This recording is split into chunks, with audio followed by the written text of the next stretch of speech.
Every so often I play a game that has to be lauded for, if nothing else, its ambition. The Crew 2 is that sort of game. It tries to do so much. It has a lot of ideas, ranging across not just a vast variety of mechanics, but entire genres.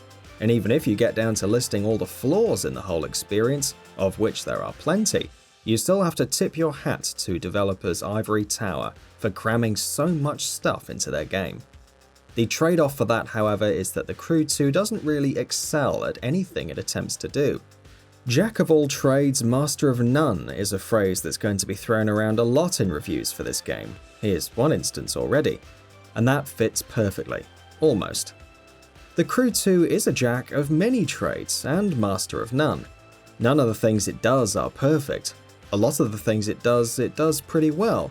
But a byproduct of doing so many things is that it stumbles in a few of those attempts too. The one area where the Crew 2 deserves unreserved praise is how much of an improvement it is over its predecessor in some really important ways. Take the basic setup for instance. The Crew tried to encase itself in a narrative setup that was constantly trying extremely hard to be super edgy, and the results, quite predictably, were not so positive, to say the least. The Crew 2 recognizes those flaws. It says to hell with the story because that's not what we're really here for. We're here to race across a continent, and the Crew 2's plot, if it can even be called that, is nothing more than the most cursory of setups, whose only purpose is to facilitate that. Sure, the game still often presents you with poorly written, poorly voiced, and poorly animated cutscenes every now and then. Cutscenes which are not only very hard to care about, but will also outright make you groan. But the fact that the game is just as aware of their complete lack of importance as the player is, means they don't really get in the way of the experience. It's also a bonus that they can be skipped. And skip them you will, to get to the meat of the experience, which is bolstered in its allure in the Crew 2 because of how all-encompassing it is. Because it's not just driving we're talking about this time around. It's driving, it's piloting airplanes, it's driving boats, it's participating in motocross events, it's driving monster trucks, and so much more. That's really where one of the Crew 2's biggest strengths lies, in its sheer variety. The Crew 2 is trying to be an experience that can be enjoyed by you no matter what kind of vehicle's cockpit you prefer. Kind of like a GTA for driving games, if you will. There's something for everyone here, and most of it is a lot of fun. It's all also tied together in a pretty addictive progression loop, which I suspect will keep a lot of players coming back to the game in the weeks and months ahead. But while that overwhelming sense of multifariousness is good for giving you that giddy anticipation of many hours of enjoyment in the near future, it also comes at a cost, because some of the stuff just doesn't measure up to the rest of the game. For instance, driving boats is fun, but it gets old quickly. There's very little depth to that aspect of the game, and races and events where you have to drive boats usually end up amounting to little more than go as fast as you can. Sure, in essence, all races ultimately boil down to that, but the difference here is that there is very little depth of mechanics to sink your teeth into. As a result, the on-water parts of the game end up feeling like fun but shallow parts of the game. Considering the fact that driving boats is supposed to be one of the three main pillars holding up the entire structure of the Crew 2, that is not a good state to be in. Piloting is a little better. Pulling off tricks can be a lot of fun, for the pure visual thrill if nothing else. But the trouble arises when events rely on you doing nothing but pulling off tricks. Which would be fine, mind you, if only the game bafflingly didn't have such an issue with even registering so many of the tricks you pull off. Simple rolls and loops often never even get registered at all, which means that the game fails to give you points for them. And when you consider that these events require you to reach a certain threshold of points within a set time limit, this amounts to plenty of frustration.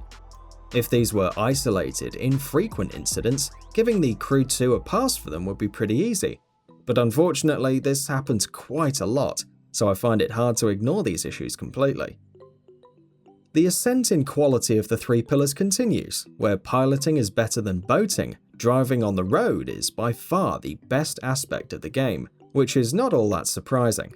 The Crew 2 lets you check the percentage of the playtime you've put into each of its individual disciplines, and I wasn't surprised to see that I spent most of my time on wheels, and I expect that that will be the case for a vast majority of the players as well. But remember what I said about the Crew 2 being a master of no trades. That applies here too, because while driving is certainly the best of the game's 3 fundamental pillars, it still doesn't touch the heights that many avid fans of the genre might have hoped.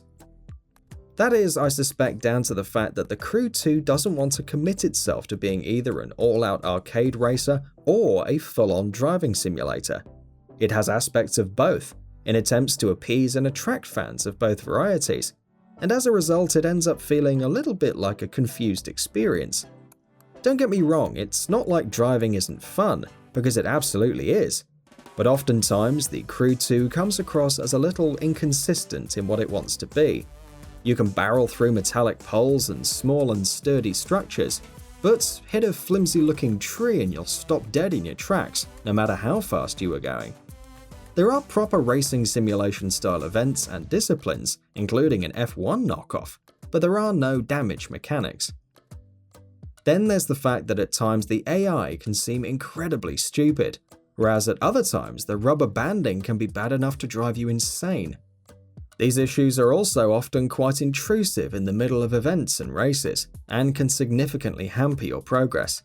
On many occasions I was forced to restart races, and while I accept that sometimes that was due to my own inabilities, there were also times when I just felt exasperated at the game's incessant unwillingness to commit to what kind of experience it wants to be.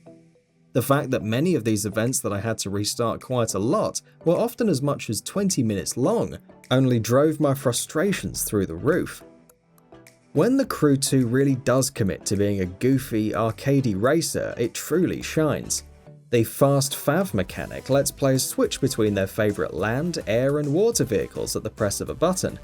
The transitions are buttery smooth and require no loading times, no popping into menus, just nothing at all. Just press the right analog stick, choose one of the 3 vehicle types, and you're instantly transformed. During free drive, which is the open world sandbox driving, this can be an absolute joy. There were several stretches of dozens of minutes where I just put everything on hold, just so I could fiddle around with this mechanic. One time I drove off a ramp at 160 miles an hour, transformed into a plane mid-air, flew around for a couple of seconds, then transformed into a boat in mid-flight, watched my boat drop from all that height and gloriously splash into the water below, and then just carried on driving my boat seamlessly. It was exhilarating, and without a doubt one of my favourite moments in any game in a long time. The fact that it was of my own making only made it so much better. It's a shame then that the Crew 2 doesn't make use of fast fav as well as it should have. It's clearly the best thing about the entire game, but it just doesn't leverage that well enough. It doesn't play to its own strengths, it's just there. It's yet another thing that you can play around with, but it's not something the game really encourages the player to tinker with. For instance, the open world isn't designed around it, not even in the slightest. Even the races and events that make use of this only do so in a very scripted manner, wherein the mechanic lacks the freeform and fluid nature that makes it as good as it is otherwise. What this means is that most of the time you have to manufacture those experiences yourself, the experiences that the game really should have been trying to facilitate itself, because really, shouldn't every game play to its biggest strengths?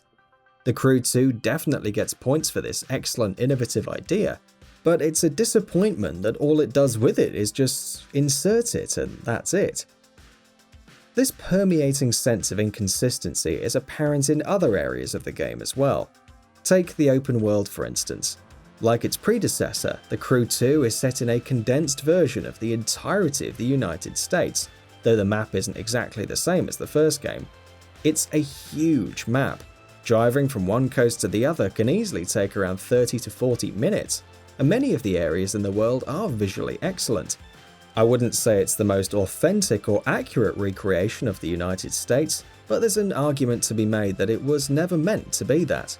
All the major landmarks are here, and driving through the cities can be positively thrilling, while the game also gives you a variety of activities to participate in, like breaking speed limits or clicking photographs of landmarks or animals, or breaking jump records on leaderboards. But I found that a lot of these activities were often restricted to particular areas of the map.